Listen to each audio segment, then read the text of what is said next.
Mais avant toute chose, on voudrait parler d'un projet qui est en cours de réalisation, qui est en cours d'aboutissement. C'est Monsieur Philippe Odiger, membre du comité directeur Poney, qui est très surpris, mais oui, c'est toi, et Audrey Poupardin qui vont venir nous parler de ce club, de ce projet de club pour l'équitation pour tous, avec...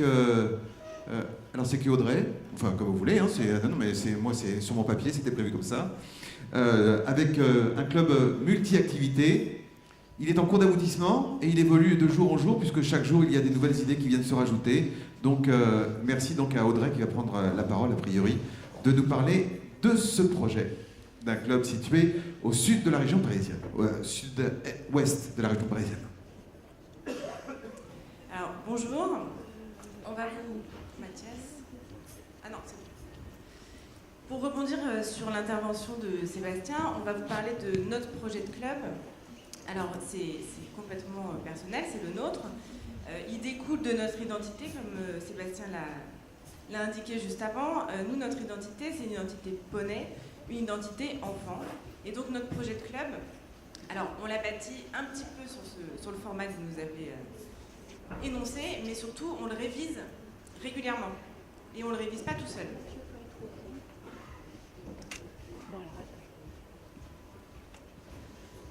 Alors, pour rédiger notre projet de club, on fait ça avec nos équipes enseignantes, avec nos dirigeants de club. Effectivement, on a 3 structures. On n'a pas forcément tous les mêmes envies et les mêmes idées, mais on les partage régulièrement, au moins une fois par semaine. Et ça nous aide à écrire notre projet de club qui évolue en fait de jour en jour. Et surtout, on la partage aussi une fois par semaine avec nos équipes enseignantes. Et c'est pour nous ce qui est le plus important dans tout ça, c'est de partager avec eux, avoir leur remontée terrain, puisque c'est eux qui sont au contact direct de la clientèle, et avancer avec eux, parce que sans eux, au final, on n'irait pas très loin. J'étais dérangé à côté, donc j'ai pas tout suivi. Ce que je veux dire, c'est que ce qu'on va vous expliquer là, c'est un exemple de ce que l'on fait. C'est vrai que quand on a 3 structures, les difficultés qu'on a, quand on a notre idée, je rebondis sur ce que notre prédécesseur vient de dire, c'est d'arriver à faire adhérer l'équipe et d'essayer, avant de vendre cette idée au cavalier, il faut qu'on la vende en interne et qu'on arrive à la vendre à l'équipe avec laquelle on travaille tous les jours. Voilà, c'est ça qui est important. Et au-delà de tout ça, ça nous oblige à nous renouveler en permanence. J'ai envie de dire que, avant de commencer ce qu'on va vous montrer, pour nous, un centre équestre aujourd'hui, c'est comme un centre de loisirs. C'est-à-dire qu'on a complètement dépassé le clivage de la structure équestre avec ses chevaux, ses poneys, etc., etc. Et qu'on rentre dans un espace qui est à la disposition des familles, des cavaliers bien sûr, mais des familles, etc. Donc on est condamné à inventer en permanence, à créer et à inventer tous les jours, tous les ans, tous les mois, quelque chose de nouveau pour rester et garder le site attractif. Exactement. Donc, dans notre démarche, dans notre projet de club, au final, on a plusieurs projets. Sur le Poney Club de Montéclin, en l'occurrence, promouvoir l'équitation pour tous, développer et valoriser les compétences des cavaliers et renforcer notre rôle éducatif. Ça, on œuvre toute l'année sur différentes animations, différentes activités, différents projets autour de ces 3 axes-là. Donc, je vais vous présenter quelques projets qu'on a mis en place justement pour donner du sens à ces axes. Le premier, promouvoir l'équitation pour tous avec la création d'un poney club éphémère. Donc, pendant longtemps, on se contentait d'attendre au poney club, on ouvrait les portes de notre club, ce qui est très important, pour faire venir les enfants au Poney Club, mais on s'est aperçu qu'effectivement, il y a quand même une espèce de barrière invisible à l'entrée du Poney Club qui empêche parfois les non-équitants de rentrer. Donc on a décidé de sortir de chez nous et de monter un Poney Club éphémère. Le premier a eu lieu l'été dernier, l'été 2018. On est parti du coup avec notre petit camion, une dizaine de poneys, une remorque avec tout le matériel pédagogique nécessaire, sur une plateforme de la commune d'Igny, une plateforme sur laquelle il ne se passait pas grand-chose l'été. Et on a monté avec eux, avec la commune, un petit poney club qui a accueilli pendant 5 semaines les enfants qui ne partaient pas en vacances d'été. Voilà, tous les enfants qui étaient inscrits au centre aéré, qui sont des enfants souvent qu'on ne voit pas dans nos clubs, qui ont pu pratiquer grâce à leur commune l'activité poney et découvrir ce petit animal. Voilà, donc c'est un projet qui a été fort de sens, en tout cas pour les moniteurs qui ont participé. Ils ont vraiment trouvé un sens à leur métier. Ils sont rentrés ravis de ces échanges, ravis de cette rencontre avec ce public qu'ils ne rencontraient pas forcément à l'intérieur du Poney Club.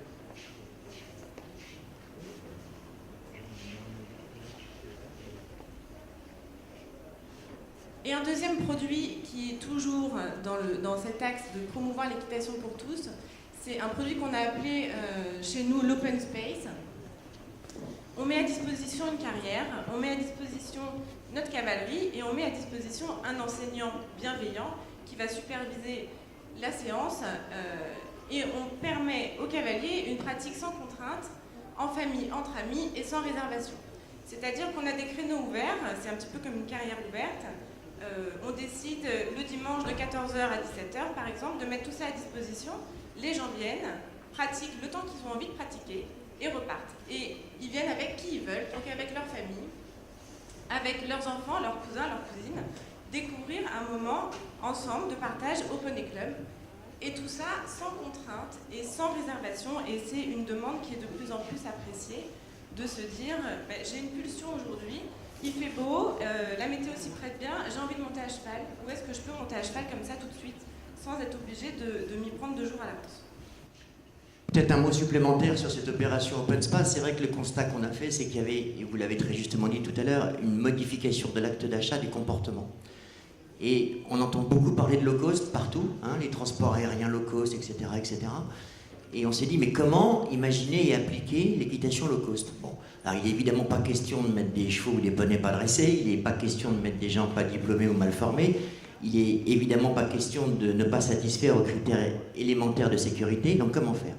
Donc l'idée c'était de mettre un espace à disposition, Audrey vous l'a expliqué, et de permettre aux gens, pour un tout petit prix, nous on fait payer de mémoire 10 € la demi-heure, donc c'est rien du tout, et ça leur permet de venir avec leurs copains ou leurs copines. Ils viennent quand ils veulent, ils viennent monter une demi-heure, et le moniteur est là pour les accompagner et les aider.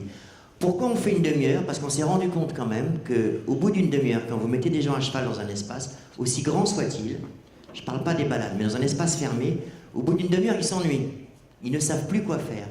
Donc, on est obligé, d'agrémenter par un certain nombre de dispositifs, c'est des petits systèmes d'équifen, c'est des petites choses comme ça. On bannit l'obstacle, parce que c'est pas le sujet. On bannit l'obstacle, et évidemment, le moniteur est là aussi pour veiller un peu au bien-être des chevaux, parce que quand on ne sait pas quoi faire, on a tendance à galoper, galoper, galoper, galoper et galoper, et que, au bout d'un moment, ça a quand même ses limites. Voilà, pour resituer un petit peu dans le contexte. Ça fonctionne très très bien, c'est ultra facile à reproduire partout. Et c'est pas très compliqué, et ça crée du flux. Ce qui est important, c'est de créer du flux et d'attirer par tous les moyens des gens chez vous qui, a priori, n'étaient pas là pour ça. Notre deuxième axe de projet de club, développer et valoriser les compétences des cavaliers. Donc là, c'est deux sujets un petit peu différents qu'on a réussi à lier sur une journée, ce qu'on a appelé la fête de l'enfant.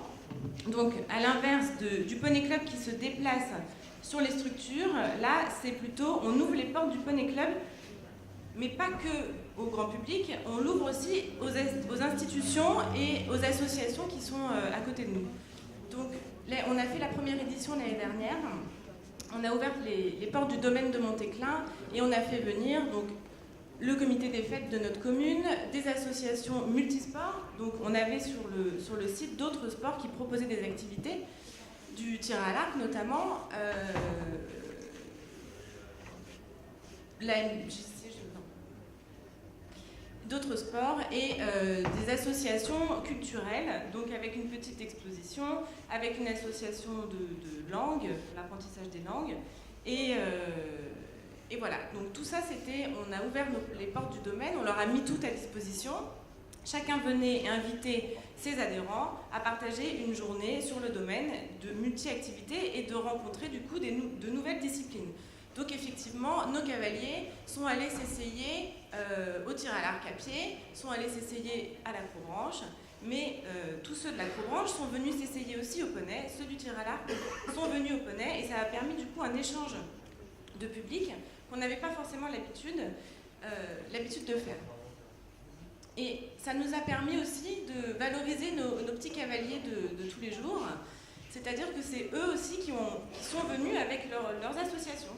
Donc nos petits cavaliers qui montent le mercredi après-midi, mais qui le jeudi soir ont cours de danse, sont venus avec leur école de danse. On a monté une scène avec la mairie et ont présenté leur spectacle de danse à l'occasion du coup de cette fête de l'enfant. Ça a très très bien marché. Ouvrir les portes de son domaine, de son poney club et partager avec d'autres associations, c'est très fédérateur et ça plaît beaucoup. Et on en a profité pour valoriser les compétences de nos cavaliers en mettant en scène une remise des diplômes sur la base des nouveaux diplômes poney et galop poney. Voilà, on a pris les petites insignes, les enfants adorent. Madame le maire de notre commune est venue pour la remise des insignes et les parents sur ce moment-là sont très très fiers, les enfants sont ravis et si on rajoute une petite mascotte comme Trop Top, là ça match tout de suite. Ce dernier point, c'est fondamental. La mise en scène de la remise des diplômes, c'est quelque chose qu'on avait tendance un petit peu à oublier, enfin en tout cas nous, dans nos établissements. C'est magique parce que si les enfants sont fiers, les parents ne le sont pas moins. Vous imaginez les petits bouts de chou, alors on ne le fait pas avec les grands bien sûr. Ce qui est important, c'est d'arriver à fidéliser la partie des cavaliers qui est le plus volatile. C'est évidemment les plus jeunes, les 4, 6, 7, 8 ans, ceux qui sont sollicités tout le temps, ceux qui ont un coup envie de faire du poney, qui le lendemain ont envie de faire autre chose. À partir du moment où vous arrivez à leur accrocher devant leurs parents la petite insigne Trop Top et leur donner envie de continuer, c'est complètement magique. Évidemment, les photos crépitent de partout et on est en train de tourner les vidéos du dimanche suivant à montrer aux grands-parents. Ça, c'est absolument magique, c'est extrêmement facile à faire, c'est rien du tout. Si on arrive à rendre ça un peu officiel en amenant la mairie, en amenant les officiels, entre guillemets, c'est encore mieux, c'est reproductible à l'infini et ça coûte 0. Et notre dernier axe de projet de club, renforcer notre rôle éducatif. Chaque année, avec l'équipe enseignante, on revoit notre programme pédagogique. Donc on reprend le programme niveau par niveau, on échange sur les points qui sont peut-être trop faciles, trop difficiles, comment on aurait pu faire, etc. Proposer aux enseignants fraîchement diplômés des outils. Quand on fait notre programme pédagogique, il est détaillé chez nous sur 36 séances. Donc 36 séances avec des titres. Et 36 séances avec des propositions de thèmes et des propositions surtout d'activités pour accompagner les enseignants. Et c'est très important de le revoir régulièrement parce que sinon, effectivement, on tombe dans une monotonie et puis faire systématiquement la même séance pour le même niveau, pour le même thème, au bout d'un moment donné, on tourne vite en rond. Donc on revoit tout ça avec l'équipe pédagogique. Il n'est pas question de faire ça tout seul dans son coin puisque c'est eux derrière qui vont dans les carrières et qui animent les séances. Le programme pédagogique, on l'écrit autour d'un objectif, le passage des galops fédéraux. Et on essaye de s'armer d'outils pédagogiques ludiques. Vous en verrez un tout à l'heure, un tout nouveau qu'on utilise nous en interne, qui est Maracuja, que vous verrez tout à l'heure. Et voici un exemple d'outils internes qu'on a mis en place. Donc, on a extrait, là en l'occurrence, le galop de bronze. On en a fait une courbe de progression qu'on a imprimée sur une bâche format abribus. Donc là, en l'occurrence, c'est la progression des yearlings. Les yearlings, chez nous, correspondent à la 2e année d'équitation. Donc, ils ont passé le galop d'argent l'année dernière. Et voici donc leur bâche de progression et 4 fois dans l'année, avec leur moniteur, ils vont faire un point. Ils ont un petit jeton à déplacer sur leur bâche et tous ensemble, donc c'est en groupe, on ne fait pas ça de manière individuelle, c'est en groupe, on vient voir avec son moniteur, est-ce qu'on est capable de franchir des barres au sol, de déceler et d'enlever son mort, d'ajuster et varier la longueur des rênes. Voilà. Si on est prêt à faire tout ça, on met son petit jeton sur la case numéro 1. Plus tard dans l'année, on viendra faire le point, voir est-ce qu'on en est bien à la case numéro 2, citer, reconnaître les 2 robes, etc. Et ainsi de suite, jusqu'à l'aboutissement de son année, le mois de juin, le passage du galop de bronze. Voilà un exemple de ce que nous avons mis en place.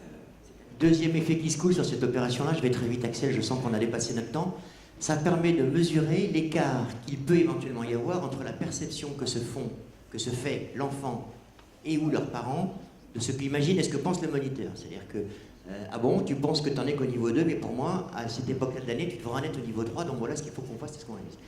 C'est rien du tout, mais ça permet simplement de valoriser le cavalier. Encore une fois, c'est très important de valoriser les gens que vous accueillez dans votre structure. Et puis je voudrais rapidement, très rapidement, si j'ai encore une minute, revenir sur un mot qu'a prononcé Audrey, c'est le mot yearling tout à l'heure. Ça rentre toujours dans le cadre de la valorisation des gens. Dans nos structures, il n'y a pas de débutants. Il n'y a rien de plus dévalorisant que de monter dans la reprise débutant. Idéalement, si on fait bien notre boulot, on est débutant la première seconde, et très rapidement, on ne doit plus l'être. On n'est pas débutant. Au bout de 10 minutes, on n'est plus débutant. Donc on ne peut pas appeler une reprise débutant ou super débutant ou débutant plus, comme on voit de temps en temps. De la même façon, mais c'est notre avis, hein, on peut en discuter pendant des heures, mais c'est notre avis. De la même façon, on est un petit peu fâché avec l'appellation de baby poney. Baby poney qui s'adresse à des jeunes enfants, des tout petits enfants, des petits enfants qui ont entre 3 et 4 ans, quelquefois un peu plus jeunes. Est-ce que vous imaginez dans la tête de ces enfants-là, est-ce que ce sont des bébés? C'est tout sauf des bébés. À 3 ans, ce sont des grands. Même les mamans les appellent mon grand. Et nous, ils arrivent dans la structure et on leur dit, bah, vous montez dans la reprise des bébés. À mon avis, il y a un petit souci, il y a un petit décalage dans l'image qu'on se fait de tout ça. Ça paraît être un détail, mais au quotidien, quand on les valorise tous les jours comme ça, c'est très important. Et ça change tout dans l'esprit qu'on va insuffler dans le projet éducatif et pédagogique du club. Ça fait pile 1 minute. Parfait, merci. Mais restez en place parce qu'il va y avoir un moment d'échange.